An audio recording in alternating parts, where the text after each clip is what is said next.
Hello my dear friends, you're on the Military Summary channel, and today we will discuss the situation in Ukraine on the 12th of March of 2023. Today we have a lot of very interesting updates, so let's start. First we're going to start, as usually, from the Kupyansk frontline. The Ministry of Defense of Russian Federation reported that as a result of clashes in the vicinity of Kupyansk frontline, the Russians managed to discover up to 5 commandos groups in the vicinity of towns like Liman, Novoselkovo, Berestovaya, Kupyansk, Masikovka, and so on. And as a result of those clashes, the Ukrainians lost 45 soldiers and 6 armored vehicles. Furthermore, the Russians reported that they managed to shut down a helicopter Mi-8 in the vicinity of Dvurechная, but without any changes on the ground.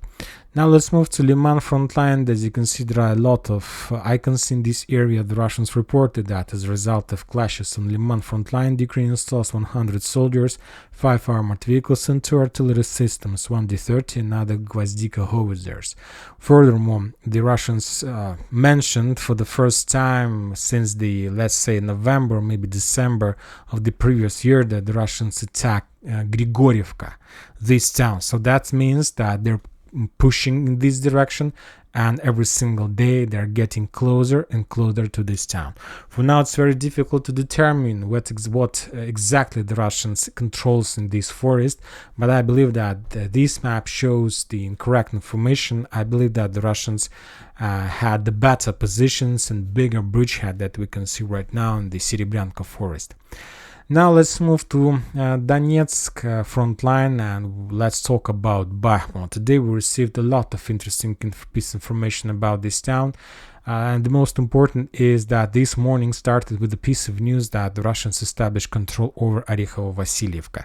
If you remember, yesterday we got update that the Russians entered the outskirts of Zhelyznyansk, this small farm. There are not much buildings. The most important is the forest around Zhelyznyansk. This area and this forest have a significant value as defense positions before the upcoming Ukrainian deblockade operation that are planning to start from Minkovka in direction of north of Bakhmut. And this morning, according to some Russian sources, the Russians entered Orekhovo-Vasilievka. Let's return back to the Western sources map and let's try to analyze the situation. So these days, yesterday and the day before yesterday, today the Russians started their storming operation in the north of Bakhmut, on this front line, trying to establish control over Orekhovo-Vasilievka and Zhelyznyansk. And if the Russians are able to do this, as we discussed, in this case, they are able to establish the bridgehead defense line from this channel and these water reservoirs. And this is a very nice position to defeat the possible Ukrainian offensive operation, deblockade operation that the Ukrainians may try to start from Privilye, Minkovka, Slaviansk in direction of north of Bakhmut. But somewhere at noon time, the head of Wagner, Prigozhin, reported that the Russians haven't established control over Orekhovo-Vasilievka yet. But the most important thing that he haven't told us that the Russians didn't enter this town. So he didn't tell that. He told us that the Russians still haven't established control. So I believe that the Russians entered Orekhovo-Vasilievka, and exactly right now they continue their clearing operation, and maybe within the next few hours or days, I believe hours, we're going to receive another piece of news from Wagner's that they established 100% over Orekhovo-Vasilievka, and this situation will reduce the Ukrainians' chances to deblockade Bakhmut at all, because the towns like Grigorievka, Bogdanovka is just a matter of time when the Russians are able to take control over these towns. When talking about Bakhmut itself, there are no changes. The situation is completely in Russian favor. They're pushing along the front lines. They're pushing along the north border of this town, along the river Bakhmutka, along the south, trying to reduce and trying to attack the Ukrainians as much as possible. The Ukrainians still try to use the roads that connects Chastov Yar and Bakhmut, and I believe that every single day you see more and more videos from the Ukrainian side of destroyed armored vehicles, of destroyed tanks, of destroyed artillery systems, and just the light vehicles along these roads that were dropped by the Ukrainians because they are no longer able to use them. Situation for the Ukrainians is very critical. Tomorrow, according to the Ukrainian sources, they're planning to start deblockade operation. And one important thing that I found out today, if you are familiar with the situation in Ukraine, and if you follow this operation, the war in Ukraine since 2014, you would know that in 2015 there was another cauldron near Gorlovka, and there was a Debaltsevo cauldron. This is a very important area that connects, this is something like logistic hub that connects Donetsk and Lugansk People Republic. And in the beginning of 2015, the Russians took a decision to restore control over this town just because they need these logistic connections between these two towns. And as a result of their offensive operation, they managed to establish a Debaltsevo cauldron. The Ukrainians were defeated in Debaltsevo, they were forced to step back. But the thing is that operation, Debaltsevo defense operation, was under control and under responsibility of Syrsky, General Syrsky, and this day General Syrsky is the head of Ukrainian infantry army, and now he is responsible for Bakhmut defense operation. So as you can see, the story repeats itself. In 2015 this person was responsible for Debaltsevo cauldron, and now there is almost Bakhmut cauldron, and he's also there, and he's also responsible for this operation. Very interesting whether he is able to let's say not to repeat the story or not, so we'll see. But I believe he's not able to do this because the situation is critical. But let's see what is going to be next on Bakhmut front line. The Russians reported that as a result of clashes on the news front line, the Ukrainians lost 220 soldiers, 11 armored vehicles, and 1 artillery system, D-30 Howitzer. And now let's move to the south and let's discuss Avdiivka, because to tell the truth, Avdiivka these days become even more important than Bakhmut front line. And the thing is that this morning started from the piece of news that the Russians, as a result of offensive operation, heaviest clashes on this front line, the Russians established control over Krasnogorovka, and that they started storming operation in direction of Kamyanka. As you can see, the Russian source map has been updated. The gray line moved to the west, showing us that the Russians has controlled at least the east part of Krasnogorovka. So that was the reality this morning of the local time. But somewhere at noontime, some Russian sources published another piece of news trying to say that the Russians haven't established 100% over Krasnogorovka. For now, the Russians have just entered this town, established the bridgehead in the eastern part, and the most important that is the Russians are not doing there are no clashes in Krasnogorovka, according to the Russian sources. According to the Russians, there is a clearing operation. So that means that they have already completed the clashes for Krasnogorovka. They forced Ukrainians to push back, and now they're doing clearing operation of this town. So that means that within the next few hours, up to 24, within the next 36 hours, the Russians will be able to complete the clearing operation of Krasnogorovka, and the situation for Avdiivka will become worse as even possible as during this special operation. Now let's return back to Avdiivka, and let's update this map according to situation information we know. If you remember, yesterday we discussed the Russians just have established control over Vysole.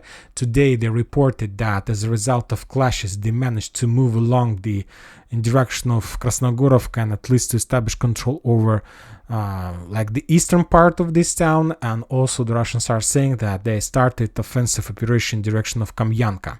I'm not saying that the Russians are going to take Kamyanka at all. If they're able to do this, they will, but I believe that the main objective of that operation was to pin down the Ukrainian reserves and not to give them possibilities to let's say to stop the Russian Krasnogorovka, to give them a chance to take a decision what is more important for the Ukrainians in Avdiivka, to defend Krasnogorovka or to defend Kamyanka. I believe that they sent reserves in both directions, but anyway, as a result, the Ukrainians lost Krasnogorovka. And as you can see, the situation for the Ukrainians became very difficult on this front line, because now when talking about the north, the Russians have completed everything they needed on the north.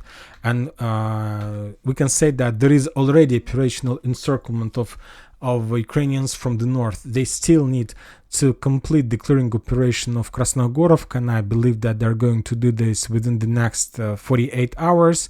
And then by that, the Russians will be able to establish physical control over the railroad and over the town by the name of Stepovo in the north of Avdiivka. Let's talk about the south area. As you can see, first of all, let's update this map, because this map is not updated. According to the Russian sources, they control Vodyane almost till the edge of this water reservoir over this river, so this territory is under Russian control. According to the Russian sources, furthermore, this information is confirmed by deployment map and Institute of Study of War map. So as you can see from the south, the Russians are trying to develop their offensive operation in direction of Severne and in direction of Toninka. So these are two towns that the Russians want to take control over during the next days or something like this. Let's update this map just for better understanding of the situation. So the Russians are trying to establish this bridgehead on the south, and from this very moment we can talk about operational encirclement of Bakhmut. From these areas, from this moment, the Russians will be able to get their artillery systems as close as possible to Avdiivka, and from this bridgehead from Vodyane, they will be able to establish at least fire control over the Ukrainian supply roads, and of course, this will lead to the situation with very high losses from the Ukrainian side, and this is going to be another cauldron. And as you can see, the Ukrainians are trying these days to prepare deblocade operation of Bakhmut, but the Russians took a decision not to concentrate all their forces in the vicinity of Bakhmut, and they took a decision, let's say, to open the second front line, to activate Avdiivka front line, and to force the Ukrainians to move their reserves in this area. And this is very interesting, because I think, in my understanding of this situation, that this battle for Avdiivka is not the last strategic battle during this period of special military operation. The first one is battle for Bakhmut, the second one is Avdiivka, but when talking about Bakhmut, we see that the Russians uses their Wagners as the main forces that doing the main job on this front line. When talking about Donetsk, the DPR forces and some parts of Russian forces are the main forces in this area, and I believe that somewhere on the front lines the Russians are going to make the third attack, the third offensive operation, and this is going to be the final push that should, according to the Russians understanding of situation, ruin the Ukrainians' defense orders, and after that the Russians should receive like significant superiority all over the front line. We'll see whether the Russians are able to do this or not, but one more time, situation of Avdiivka became critical, and let's see whether the Ukrainians are able to do something and to find solution, not to be encircled, not to appear in cauldron. Now let's move to the south and let's talk about Marinka. There are no changes in this area. The thing is that the Russians continue storming, but mainly the Russians continue reducing till ruins this territory. I believe that the Russians took a decision not to push, not to take control over these ruins.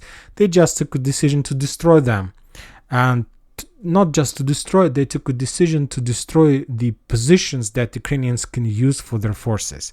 They can't take this town from their side, so that's why they took a decision to destroy and not to allow the Ukrainians to have bridgehead in this area, and to force the Ukrainians to step back from Marinka in direction of Georgievka.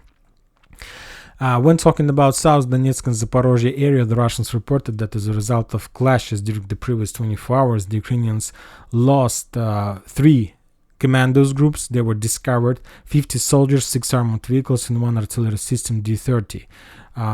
Furthermore, as you can see, the Ukrainians lost another helicopter Mi-8 in the vicinity of Remivka tactical bridgehead. The artillery duels continues on the Kherson front line. The Ukrainians lost 1 Gvozdika howitzer in this area. So as you can see, by the beginning of clashes and battle for Avdiivka, we entered the culmination of this special operation. At least we entered the culmination phase of special military operation of, let's say, winter and the beginning of spring campaign of this special operation. And these 2 battles are going to determine the winner, maybe even of this year. But one more time, I believe that soon, within these months, maybe by the end of this month, the Russians are going to start the third attack in a row. Maybe they're going to start one more time or activate one more time in the vicinity of Ugledar. Maybe the Russians will try to activate in the vicinity of Kupyansk. But these two attacks are not the final. They're going to be the third one. And that is going to be the last one. And by these three attacks, the Russians are trying and wants to reduce the Ukrainian forces, and the most important, the reduce or to destroy the Ukrainian will to continue all this special operation, all these fightings. And that's it for today. Military Summary channel reminds you can condemn any violence in Ukraine. Thank you for watching. Subscribe to my channel, put your likes, join my Patreon, and have a good day. Bye bye.